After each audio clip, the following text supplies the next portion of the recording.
The biggest problem with creativity in 2021 is the fact that it all kind of looks the same. The best content on any platform is the stuff that's different, the stuff that stands out as unique. Today I'm sharing my 5 ways on how to be known for your own style and how to be original.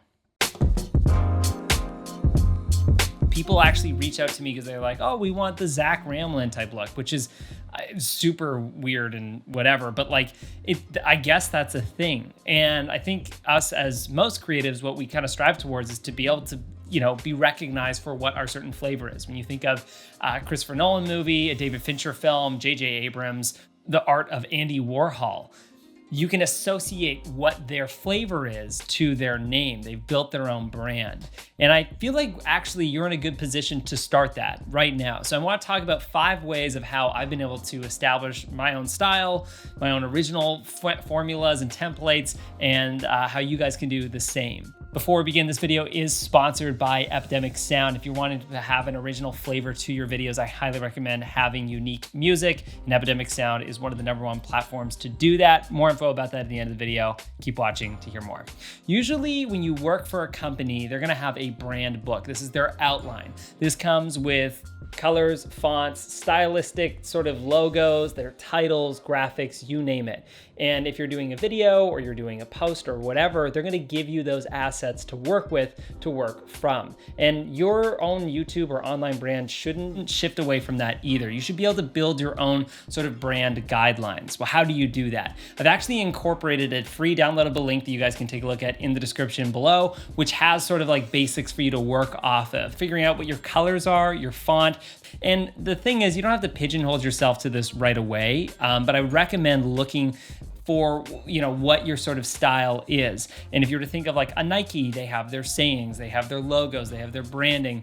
And why this is so important is it allows you not to divert from what your path is. And if you're a filmmaker, you're a storyteller. And the last thing you want to do is get lost in what font to use. Should it be Comic Sans or Babus New? And rather, it should be focusing on the story. And so while this might feel like it might slow you down or hinder you in the creative process, if anything, it helps you out more. And so this lives within the category of giving yourself creative boundaries. When you work on a project, you want to make sure that you have certain boundaries to work within, and having a creative look or knowing what your own brand guidelines are is super helpful. Again, if you guys want a free download, there's a link to one in the description below. But you guys are like, Zach, I don't have a guideline. I don't know what my branding fonts are, whatever. This leads me into the most important point of this entire video, which is experimentation. It's going out there and experimenting to figure out what your craft is, what your font is, your color grading style, your templates that you use. I have experimented for 10 years now and just feel like finally I've scratched the surface of what my style is. And while maybe I've been hired in the past for things that are within my flavor, I feel like now I finally have a grasp of what that is. If you were to ask me this question a year ago, I probably would have given you the same response. But if anything, I feel like I'm continually carving out what my style is. And that is just because I continually experiment. Now, with some people who are fortunate enough to be able to get hired and go out on jobs and work consistently, you're kind of experimenting in the field and making a paycheck out of it. But I can tell you, as someone who doesn't get hired all the time to do jobs, like I'm not like turning away jobs and like crazy busy. I just go out there and have fun and shoot stuff with my camera. You have one sitting on your shelf or you have one sitting in your pocket. And the fun part is just to go out and make stuff. If I don't have any other camera around, I'll shoot it on my cell phone. You guys can take a look at a slew of videos that I have that are completely shot on my iPhone or my Samsung. But what is the best thing about this is you get to figure out what type of editing you like, what color grading you like, what your workflow is like. And the internet is flooded with tutorials that teach you someone else's workflow, but that doesn't necessarily mean that is your workflow. And the best way to figure out how you work under your own sort of guidelines, pressures, and boundaries is to experiment. So I would say try just going out and make yourself a short film, which is going to lead me to my point number 3, which is also the sponsor of this video, which is Epidemic Sound. Now, I love using Epidemic Sound, but what I love most about what I can use off of their platform is the fact that I literally click their playlist. I find a genre of music that I like. This today was like ethereal, dreamy music. And then I just played it in the background while I was editing. And what this allowed me to do is this fun experimental footage that we shot a few days ago. I just layered it in behind it, and I was able to start cutting a music video. And for those of you who've cut a music video before, you probably know what I'm talking about, but there's something really rewarding about having visuals to go to music, and all of a sudden your visuals go from looking at like 60% cool to like 99% cool. And so music can really take your project up about 30 to 40% in production value, literally by layering it in. And then you can specify its relation to the video even more by using a stem or grabbing some sound effects and layering it in. So Epidemic Sound is a great platform to experiment with your visuals. So if you guys want to just like shoot some random thing, it doesn't have to have a big story, it doesn't have to be anything epic, just layer in some music, get some cool footage, and have fun with it. Again, all the footage that you're watching right now is just an experimental project that we did for fun, and it is now finally taking shape as a story. My next tip is to steal. Successfully stealing and conceptual theft is where you are going to succeed as an original. If there's one tip I want you to take home from watching this video, it is to steal from others, not copy. Copying would be replicating something completely, exactly, word for word, mirrored image of somebody else's thing. No one likes that. That just sucks. And then you're not really learning anything from stealing from something. Prime example is to watch a tutorial and shoot the exact same video that the person doing the tutorial shot. And then you're like, well, look what I did. It looks exactly like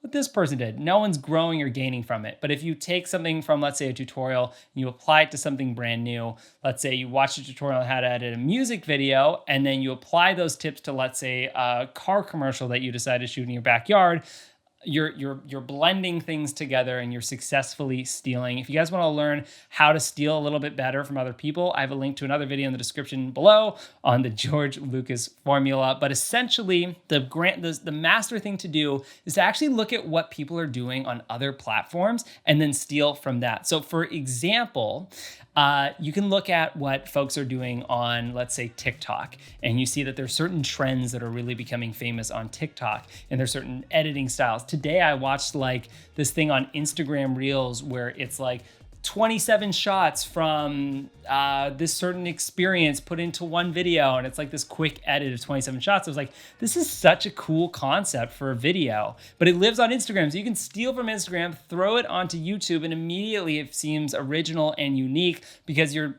platform jumping. Or what I tend to do is I go onto Vimeo, I look at the movies playing on Vimeo, I go, okay, like how could I pinch this and put it into my video on YouTube? So platform jumping is one of the best ways to seem unique in a platform, because essentially you are being unique because you're only stealing a fraction of how that works. An Instagram video is only 15 seconds. So you take a 15-second video, but make it longer on YouTube. Immediately, are you creating something unique to that platform, which then therefore experiments even with your originality and makes you more original.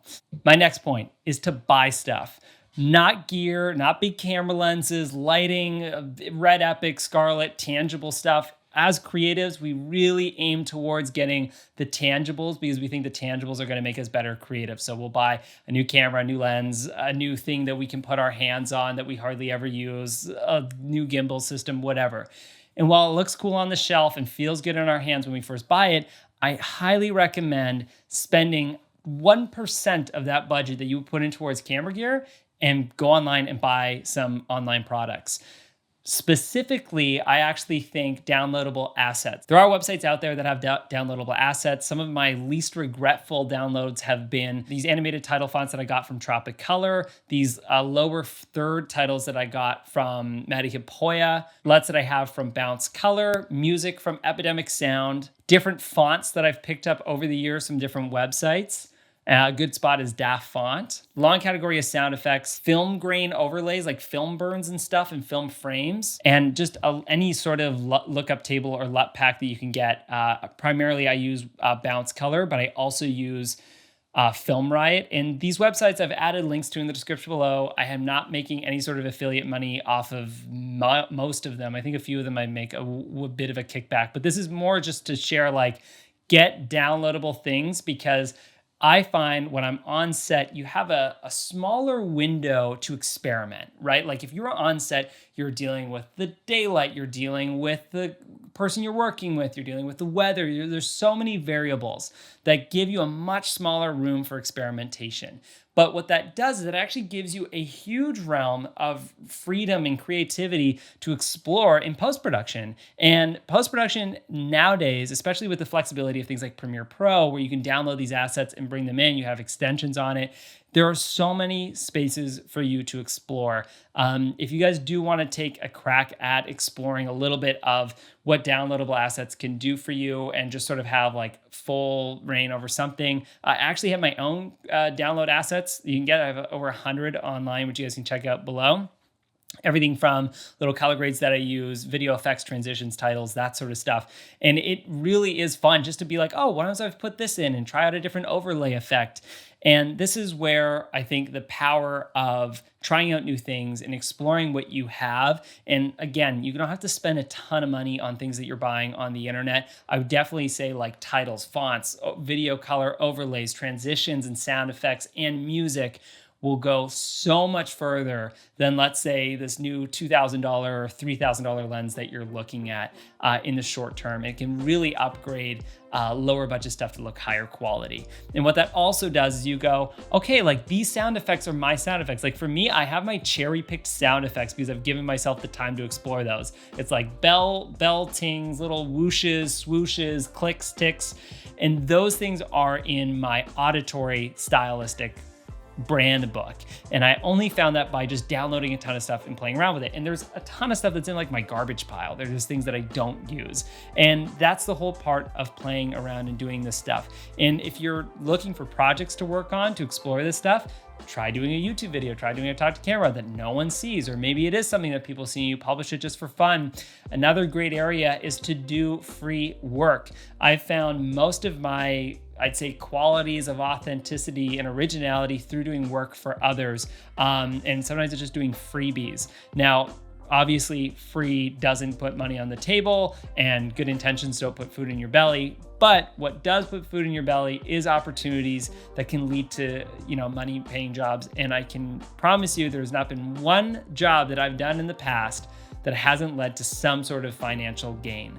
So experiment with free work if you need to, or stuff by yourself, and try the things that I provided in this video, and it will really help, I believe, elevate what you're doing. Just to sort of end this film and end this video, I'm gonna end it with an experimental film that we decided to put together. And it was just, we wanted to shoot this one take film that played with music, sound effects, and just some cool creative camera movement. But overall, this was something that I stole from. I stole a little bit from watching a one-take thing like 1917. I used music from Epidemic sound to really inspire the creative vision. There are LUTs that I gained from another website, and sound effects were also gathered from Epidemic sound, along with just some of the other assets that played throughout it. So enjoy, watch, let me know what you think, and thank you guys so much for watching. All the stuff that I talked about is provided in the links below, so if you want to dive into things a little bit further, you can check it out. But I absolutely love you guys. Have an amazing day, and I will see you in another movie or YouTube video or whatever.